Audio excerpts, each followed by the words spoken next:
Hello everybody and welcome back. So we're back at the Dawnwell mod. What I wanted to show you today is a little bit different. There's just some finishing touches that I've gone ahead and done with the mod. So as you can see right now, I went in and I did sort of the final texture work. I didn't want the area to be flat. I wanted it to be a little bit more natural, to seem like it's actually hugging the rocks. And yeah, you can see it, so all the highlighted points are somewhat elevated.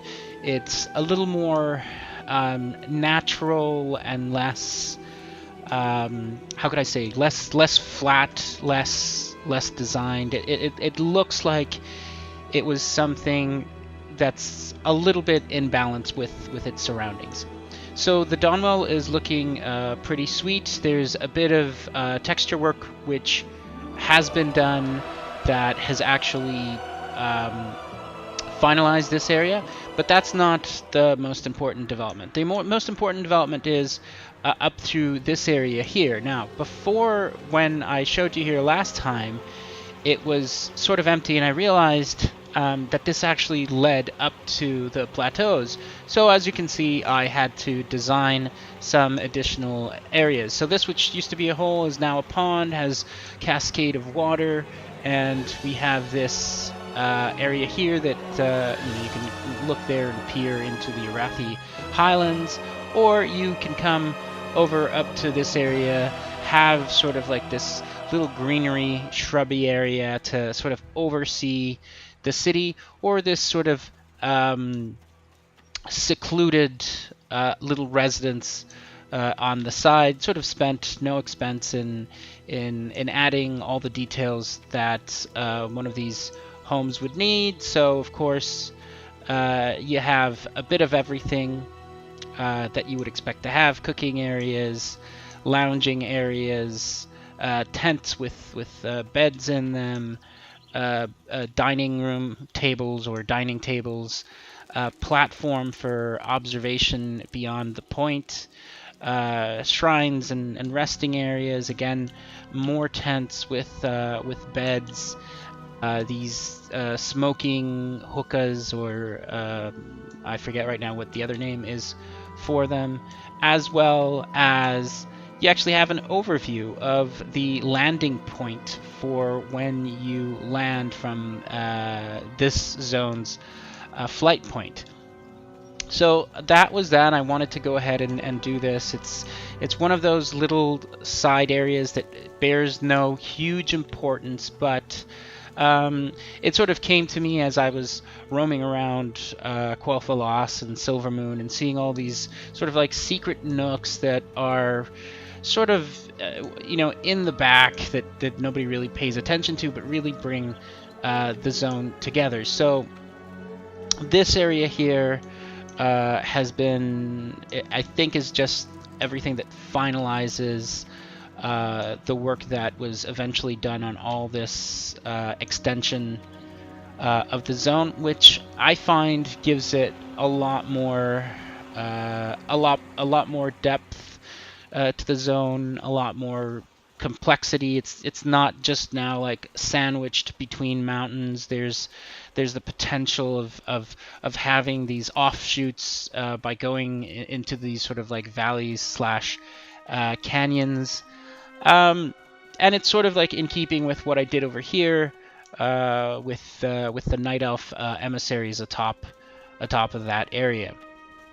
So what can I say about what else is slightly different? We're gonna go ahead, and although this is kind of aside from the Dawnwell area, I did make some changes and added a bit more structures on the other side of the map. So I think I'll go ahead and I'll show you that. I finalized some waterfalls, and I'll show you that as well.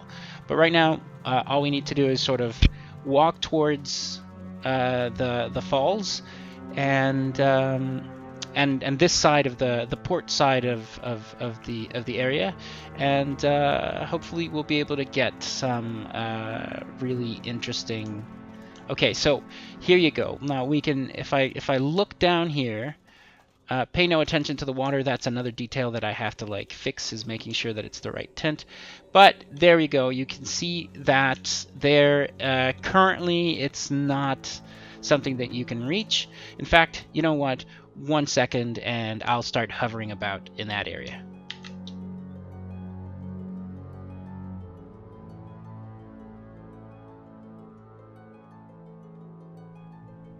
Okay, all right, so we're back now. I'm flying, just do a little quick overpass of the port area here. You can see that there's some issues here with the water that needs to be fixed. This needs to be matched to this needs to be matched to that, this needs to come down. Still trying to figure out exactly, not to like a huge extent, but what that was. Yeah, so from afar you can understand why I would have created that. There was sort of like a weird indentation there, and I thought it would be a good spot just to put sort of this ruined little sanctuary there, and there are some details in there. I decided not to leave it, you know, like just as empty as that. Maybe I'll find a way for characters to make their way down there. Maybe I'll soften this up and put some pebbles and maybe add some bridges. I don't know. I haven't really worked it out yet. But yeah, that's not a huge issue. The other thing that I did, of course, and here I have to, this is going to be within the same realm of correcting this water, but you can see that I've now created a series of of waterfalls, and the way they work is, of course, they come from the water that's coming down this bridge, scales down there, falls into these create another pool, these then spread down, and this will eventually lead into the ocean. These are not like 100% huge things or things that players might not even notice, but those are like the details that I'm sort of very interested right now in sort of refining and making sure that the map is looking as best as it can. Now, after having said that, what else can I say? What I can say is the following. I will be going back through this area and doing a revision on the textures just to add a couple of more details, but bring everything up to the standards that of what I'm currently working on. And that's always been the case with this particular area. There's Queldersil over there. And we're gonna, after that's done, I think that the High Elven area slash region will be pretty much done. And then I think I'll refocus some of my efforts into finishing the Troll Woods bit of this, which requires me to create some special models for some of the huts and whatnot, because the ones that I currently have in there are stand-ins. So that's what I'm going to be working on, at least in terms of this area in one go, because I consider it I consider the area to all of this to be a single area. So the Troll Woods, well, even what I called this entire area the Ancient Wilds. So the Ancient Wilds includes the High Elven area, the Troll Woods, the ports, the water, a bit into Arathi Highlands. So that's essentially what I have now. We're going to go ahead and we're going to possibly, unless there's any other elements where I think that I should expand. I mean, you can see it now here. Here's the Dawnwell, the house. You could see exactly where there were points where I could expand. There might be areas around here, but I really don't think that that's too important. Same around here, and this is, of course, if we start flying around here, we can see here's the troll path. The troll path up the mountains, and of course here we have the city, which I'm kind of like really happy the way that it turned out. So I think it's gonna be all good, and hopefully we're getting close to that point where I might say whether or not this is going to be something that will get released or not. Don't hold me to that. I'm not like 100% sure of that. But until then, everybody, I hope you enjoyed. Next week, I think I'm going to be coming up with something entirely different. So stay tuned for that. And that's all for this week. Bye-bye.